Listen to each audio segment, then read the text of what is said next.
Mais uma vez, seja bem-vindo. Eu sou o professor Nicolas, eu vou estar acompanhando você mais uma vez. E essa é a segunda parte da aula que eu comecei a respeito do governo do Juscelino Kubitschek.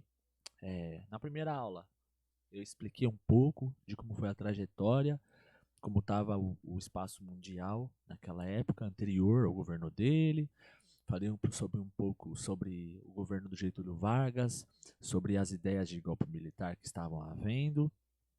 É, Também falei sobre como foi o governo dele, que foi um pouco estável. Também falei sobre o modelo tripé do governo dele, que a gente chama de tripé porque fez parte do modelo do capital nacional privado, modelo estatal e o capital estrangeiro, perdão. Mas apesar disso, ele também teve uma certa participação para investir no capital do exército, né? Porque o exército ajudou ele a ficar no governo, evitou alguns golpes militares. E agora o Juscelino Kubitschek, ele tá meio que com um governo um pouco mais livre para governar. Outra coisa que eu tenho para falar, mais uma vez eu peço que vocês não se importem quando eu estar segurando o microfone, apesar de ter um aqui, é porque esse daqui quebrou, e toda aula eu explico isso, mas eu sempre explico porque caso você chegue nesta aula, e não na primeira ou não nas outras, você já sabe e não vai ficar prestando atenção no microfone que está pendurado aqui e o outro que está na minha mão. Então eu peço que você não se importe. Eu espero que você tenha uma boa tarde, um bom dia, uma boa noite, independente do horário que você esteja assistindo. Fique confortável e eu vou explicar para você devagarzinho tudo o que está acontecendo, tá bom? A gente percebe que no Brasil e na América Latina está havendo uma fragilidade política, principalmente é, por causa da Guerra Fria, não é? Aconteceu a Segunda Guerra, os Estados Unidos já é potência mundial, a União Soviética já está estabelecida e está havendo meio que uma guerra no mundo para saber qual lado é melhor, o capitalismo ou o comunismo. E a Guerra Fria foi justamente isso, foi uma corrida econômica, política e social para saber quem é melhor. Eu vou dar alguns exemplos. Por exemplo, o primeiro homem a ir para o espaço é o Yuri Gagarin, né? Ele é soviético.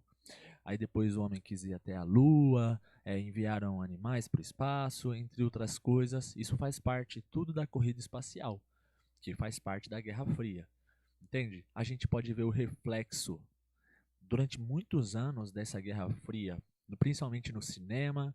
Se você vê o filme, por exemplo, Rocky Balboa, o Rocky, apesar de ele ser de descendência italiana, ele é norte-americano e o inimigo dele geralmente é um russo, entende? Isso é reflexo da União Soviética e dos Estados Unidos nessa corrida na Guerra Fria, entende? É, mas como a gente está falando sobre o Brasil, eu vou começar a explicar um pouco sobre como essa Guerra Fria afeta o Brasil, né? Para você entender mais um pouco do contexto político. Tem 1 milhão de coisas para falar do contexto político, não só brasileiro, mas mundial, para explicar o período que o Juscelino Kubitschek ficou no poder.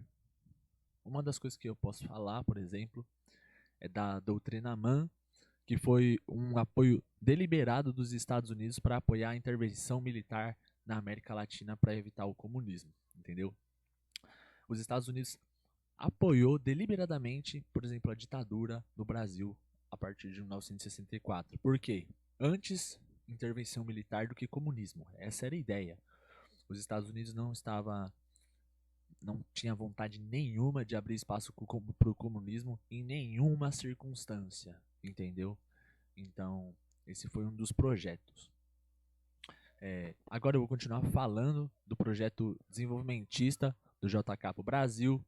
Se você lembra, o projeto desenvolvimentista, o nacional desenvolvimentismo, como você achar melhor, como você estudou, é aquele projeto de que o Brasil deve crescer 50 anos em 5. Era o projeto do JK e esse crescimento, se você lembrar o que eu falei na aula passada, era a qualquer custo. O Juscelino Kubitschek queria um desenvolvimento a qualquer custo e isso vai trazer problemas. Isso eu vou explicar hoje, aliás, nessa aula. O que vai acontecer nessa aula? Eu acabei de explicar um pouco mais sobre o contexto do Brasil diante do mundo.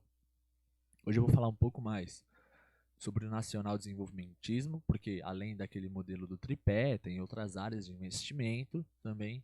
Vou falar também sobre os problemas que o nacional desenvolvimentismo no crescimento a qualquer custo trouxe.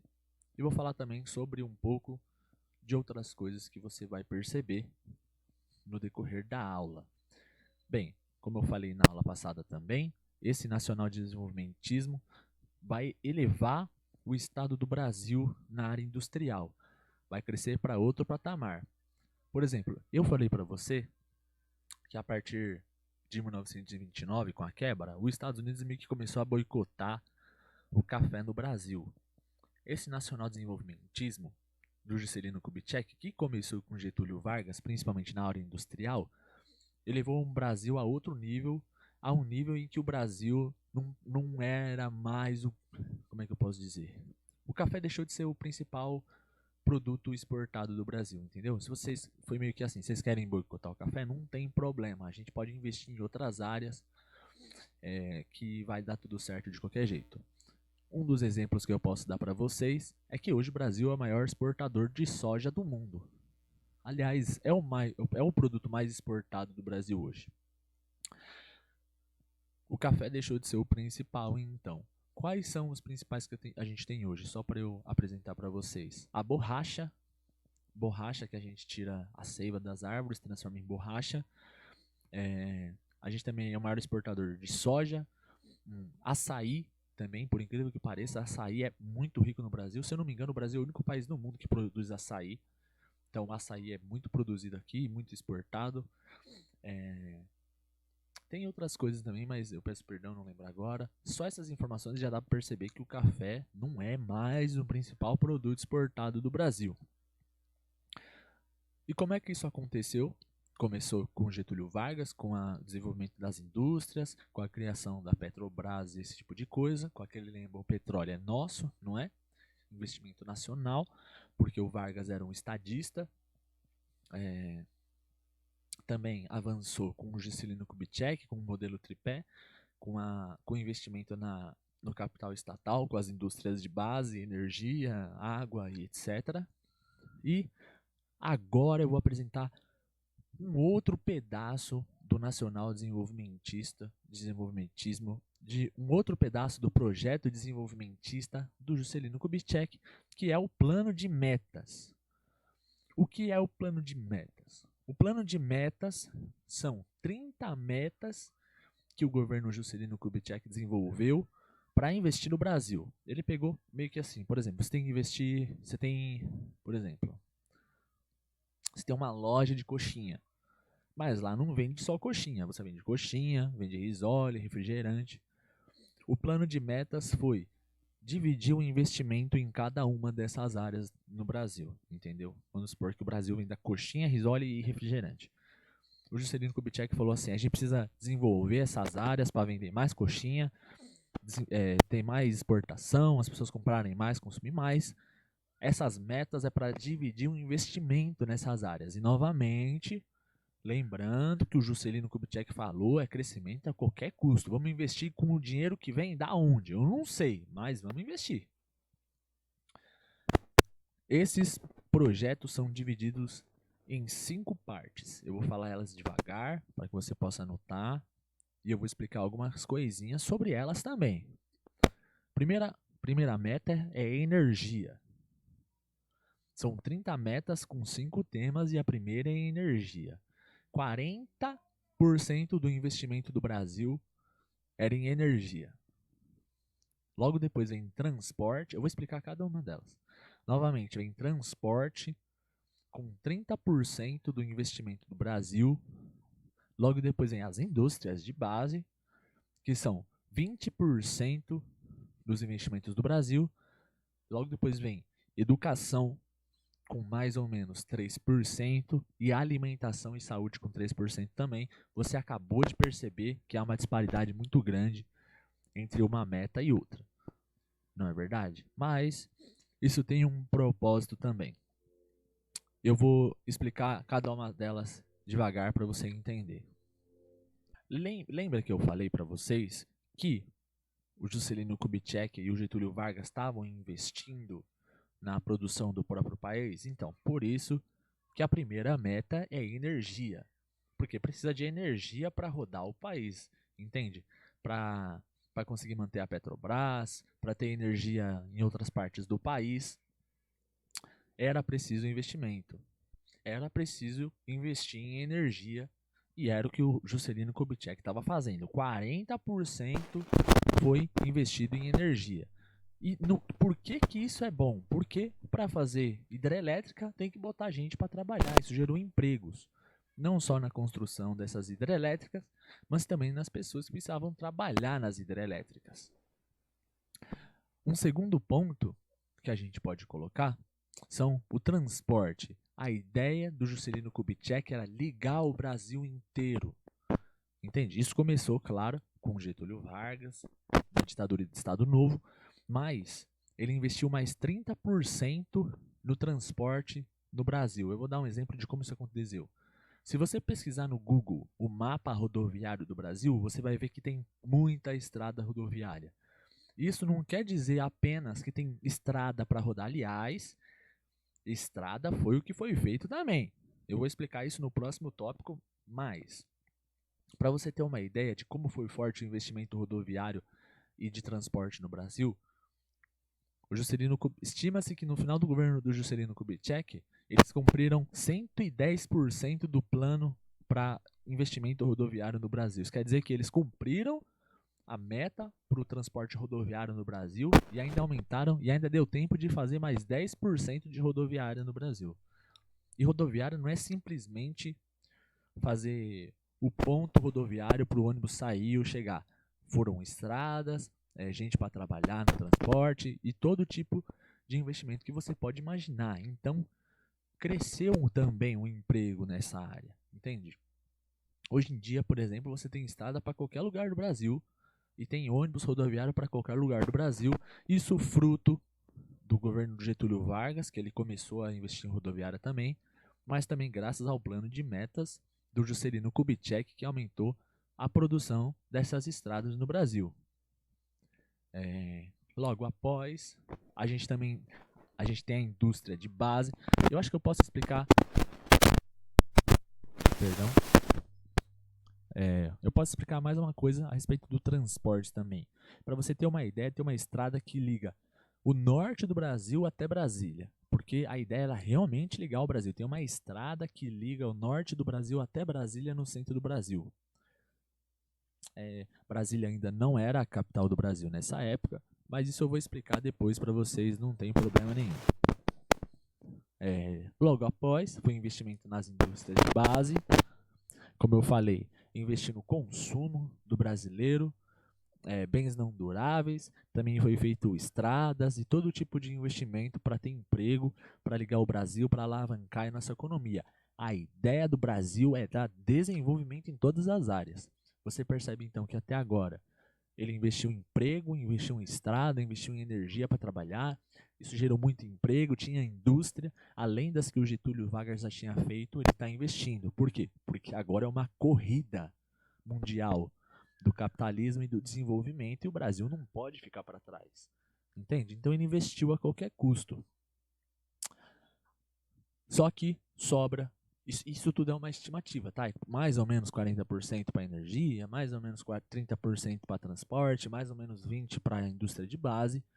Sobrou educação, alimentação e saúde, da qual foi um investimento pífio, tipo 3%. Ele investiu 3% mais ou menos do investimento em educação, entendeu? O projeto não era educacional. O projeto era só para, tipo, rapaziada, vamos investir então em educação, já que está sobrando, já que a gente tem que dizer que vai investir em educação também, porque o povo vai cobrar, vamos investir. Investiram em educação, alimentação e saúde, mais ou menos 6%. E foi isso. Vamos supor que tenha 30 metas. As duas últimas, uma era para educação e uma era para alimentação e saúde. Esse foi o plano de metas. Só que havia mais um problema também. A guerra trouxe outra preocupação para o mundo, que foi a segurança do país, entendeu? A capital era o Rio de Janeiro, é uma cidade costeira, entende que é fácil de ser invadido, teve ameaça de bombardeio, principalmente na ditadura do Estado Novo, e é fácil você chegar com um barco, não é, eu não vou dizer fácil, mas é facilitado você chegar lá com um barco e bombardear a cidade, como já aconteceu principalmente no movimento tenentista, várias ameaças, que foi na década de 30 no Brasil. Então falaram para ele, hoje o Juscelino Kubitschek tá zoado, a capital, Rio de Janeiro, ser lá na costa, fica perigoso, é portas abertas para invasão, para bombardeio, para retomada, entendeu? E assim, se o Rio de Janeiro parar, para tudo. Se parar uma estrada no Rio de Janeiro, parou o Rio de Janeiro inteiro, entende?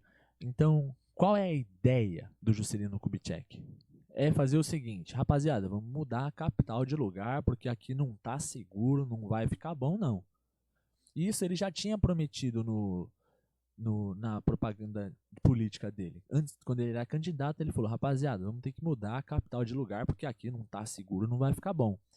E aí, ele não colocou isso no plano de metas dele, não. E aí, um dia uma repórter chegou nele e falou, e aí, presidente, seguinte, você falou que ia mudar a capital de lugar, deu toda aquela razão lá, que é perigoso, que não é bom, só que você não colocou isso no plano de metas, o que o senhor vai fazer? E aí ele falou, não, você tem razão, eu falei que ia fazer, então vai ser feito. Ele pegou e transformou o plano de metas em 31 metas. Ele adicionou mais uma meta síntese, que é a 31ª meta, isso é importante lembrar. Perdão. E isso estava previsto desde a primeira Constituição da República, lá em 1889. Desde a primeira Constituição já estava previsto que deveria ser mudada a capital do Brasil, só que nunca aconteceu. E o medo era a posição estratégica de defesa da capital do país. Uma capital na costa não é nada uma boa ideia, porque se houver uma invasão, o centro político do país cai, entende? Então, a ideia é criar uma nova capital com proteção militar, principalmente. E não tem lugar melhor do que o centro do Brasil, que é no Cerrado. E, se você pesquisar também, você vai pesquisar, nova capital do Brasil, e vai aparecer uma frase mais ou menos assim, levar gente sem terra para terra sem gente, o Cerrado. O Cerrado fica no centro do Brasil, é um planalto, isso quer dizer que é plano, não tem muita subida e descida, não tem muito relevo, não tem muita depressão, e virou uma posição estratégica para a defesa. No centro do Brasil, onde não tem nada, para chegar lá tem que atravessar o país inteiro, entende? E essa é a ideia. E esse projeto, como eu falei, no plano de metas, a ideia era construir estrada e ligar o Brasil inteiro, e Brasília foi um ótimo projeto para essa integração nacional. Outro lema para essa integração nacional é integrar para não entregar.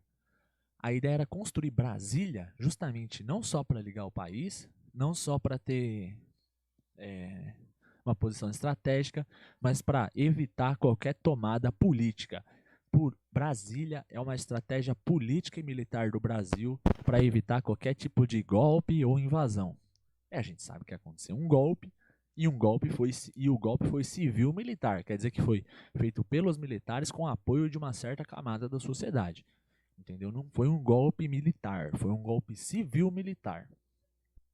E qual era a ideia do plano de meta, se a gente lembrar, o nacional desenvolvimentismo, era desenvolver o país, entende? O Juscelino Kubitschek já tinha noção de que cada parte do país era forte em alguma coisa. Por exemplo, o norte é rico em borracha, em açaí, o nordeste é rico em cereal e esse tipo de coisa, o sudeste é o café, e a ideia era ligar o centro do Brasil ao centro político do Brasil, que é Brasília. Por isso houve um investimento nas rodovias, para ligar o país, também houve desenvolvimento na energia. A ideia do país era desenvolver cada parte do país que era forte naquilo. Fazia uma hidrelétrica no norte, no nordeste, uma hidrelétrica no sul, no sudeste, para fortalecer essa economia, para subir a economia do próprio país, para integrar o país um ao outro, entendeu? Houve o crescimento do rodoviarismo, muita estrada rodoviária, houve crescimento na produção de petróleo, tanto que chamam esse período do Brasil, desde a década de 40 até a década de 70, que começou no Estado Novo, até o fim do governo do João Goulart, início da ditadura, são chamados os 30 anos gloriosos, que vão até a crise do petróleo, porque quando o petróleo quebrou, zoou toda a economia do país de novo. Isso também zoou um pouco a ditadura militar, a economia. Isso só ajudou a afundar cada vez mais aqui, não só aqui, os outros países da América Latina também. Só que esses anos foram muito bons para o crescimento do Brasil, entendeu? Teve crescimento do petróleo novamente, da indústria, da produção de energia, para agroexportação. O país realmente estava crescendo muito. E o crescimento era a qualquer custo, não tinha muito discurso ambientalista nessa época. Quando que o discurso ambientalista começou a aparecer? Só a partir da crise do petróleo. Que aí o pessoal falou, rapaziada, estamos crescendo aí, estamos enriquecendo mesmo, só que esse crescimento tá zoando a natureza também. Temos que parar de explorar um pouco. Foi aí que começou esse investimento. Então mudaram a capital do Rio de Janeiro para Brasília. Brasília foi projetada pelo Oscar Niemeyer e por mais algum por mais um, mas eu peço perdão que eu não lembro o nome dele, mas o Oscar Niemeyer é o principal. Tanto que se você vê o projeto de Brasília é um avião. Se você for ver as áreas de Brasília hoje, você vai ver que tem a asa norte, a asa sul e esse tipo de coisa para lembrar um avião, porque a ideia era decolar o país e fazer o Brasil voar e também virar uma potência mundial, assim como os países do norte, os Estados Unidos principalmente. Por isso que o projeto de Brasília é um avião, para decolar a economia, decolar a política e fazer o Brasil ser forte também. Entende? E mais uma vez, a ideia também era tirar Brasília, era tirar o Rio de Janeiro como capital, para tirar o caldeirão político do Rio de Janeiro. Um dos argumentos é que o Rio de Janeiro é quente e o calor deixa as pessoas estressadas. Se houver um protesto, o Rio de Janeiro é uma cidade costeira, se parar uma estrada não dá para dar a volta, porque é na costa, e isso pode parar a cidade, qualquer invasão vai acabar com o centro político e as decisões do Brasil. Então a ideia era mudar a capital de lá. Mais uma vez, são chamados os anos dourados por causa desse período de otimismo e crescimento econômico. Como eu bem falei, você percebe que o Brasil está crescendo pra caramba e o Brasil está sendo visto com esse crescimento econômico. Houve um aumento do consumo, principalmente influenciado pelo welfare state dos Estados Unidos, o keynesianismo. Para vocês terem uma ideia também de como esse período foi de prosperidade e crescimento, houve a Copa do Mundo de 1958, da qual o Brasil ganhou nesse período. A gente ganhou também em 62, não ganhamos em 66 por alguma razão, mas nós ganhamos em 70. Ah, professor, isso não tem relevância nenhuma. A Copa do Mundo, no que a gente está falando, a Copa do Mundo, eventos esportistas são muito influenciadores na política. Nesse mesmo canal, você vai ver um tema chamado peronismo, que foi um período político na Argentina, da qual eu mesmo dou aula. E você vai ver como a Argentina, a ditadura militar argentina, usou a Copa do Mundo para alavancar a ditadura, entende? Movimentos esportistas são muito importantes na história da humanidade. Você pode perceber nas Olimpíadas, o Coliseu Romano, lembra daquele lema Pão e Circo? Exatamente. Eventos esportistas ou culturais servem também para apoiar partidos políticos e governos políticos.